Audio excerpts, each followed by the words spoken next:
مطر مطر مطر، يا رب تمطر عليكم خير. طبعا ما لما تمطر الشوارع تصير روعة يعني، ونفس في بلداننا مع الأسف الشديد. بس يعني يريدك لما تزوره يشوف بوجهك مصيبة. هذا خطير. آه. قالوا إن شاء الله بعد يومين يسحب جو، طبعا صار أسبوع. ربي يسعدكم جميعا ويحفظكم حق محمد وآل محمد.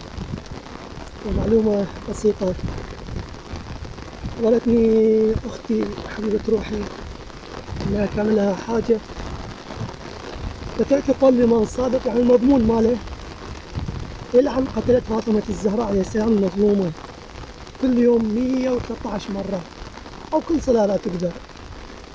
صدقني سوف تقضي حاجتك، ولا يخدعوك الأحزاب والسياسيين وأصحاب القنوات الفضائية.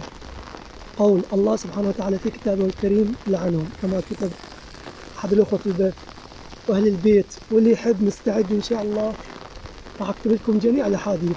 الزهراء لعنتهم، ولا يخدعكم ويقول لكم مستضعفين وما أعرف شنو. الشيعة تقتل في كل مكان، هذول مو مستضعفين؟ يستحوا على أنفسهم أن يبرأ إلى الله من هؤلاء. فاطمة الزهراء سيدة الكون، سيدة الوجود، يعني لا أستطيع أن أوصفها بكلمات. ظلم فوق كل شيء.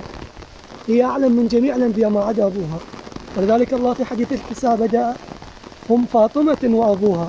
ليش بدأ بفاطمة؟